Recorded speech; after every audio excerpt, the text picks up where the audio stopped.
So another thing that we're doing as we're crunching all of the data from our affair recovery surveys is we're looking at odds ratios. And the odds ratios are telling us whether certain behaviors, certain variables are predictive factors for you, or protective factors for you healing from an affair, or whether they are risk factors, meaning you're less likely to heal from an affair. And this is determined by something called an odds ratio. If the odds ratio is less than or equal to 1, then it is a protective factor. If it is greater than 1, it is a risk factor. So we found seven variables that are statistically significant enough to report as either a protective or a risk factor. So let me tell you what those things are. And I apologize to all of you statistics gurus out there. I'm sure you could talk about this much better than I can, but I'm going to talk about it and help me clean it up if I screw it up. Okay, so one protective factor was, let's see, did you experience regret during the affair? If you did, you are 0.68 times more likely to heal than other people who did not experience regret. If another protective factor was, have you experienced any smaller traumas in your life? Being left alone a lot, busy parents, neglectful parents, rejection by peers, etc. If you said yes, that reduced your chances of not healing from the affair.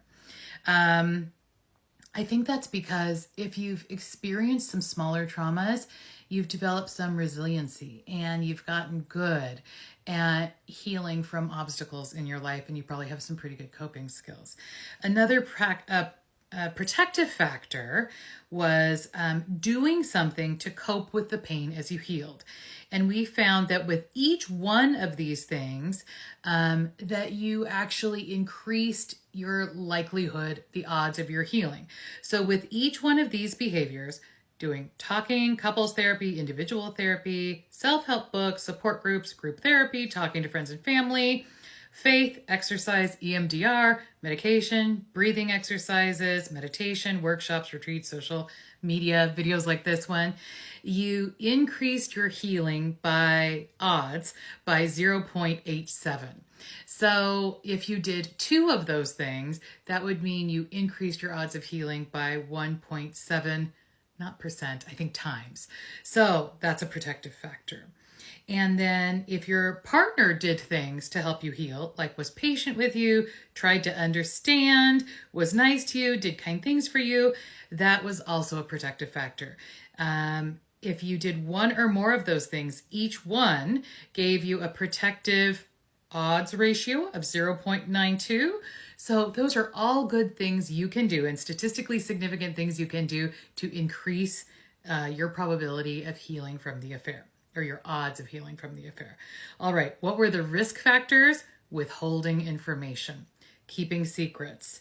Do you believe you are withholding information? Yes, I am withholding a lot. That had a 1.85 risk factor, which means those that are withholding are 1.85 times less likely to heal. Does your partner still believe you are withholding information? Yes.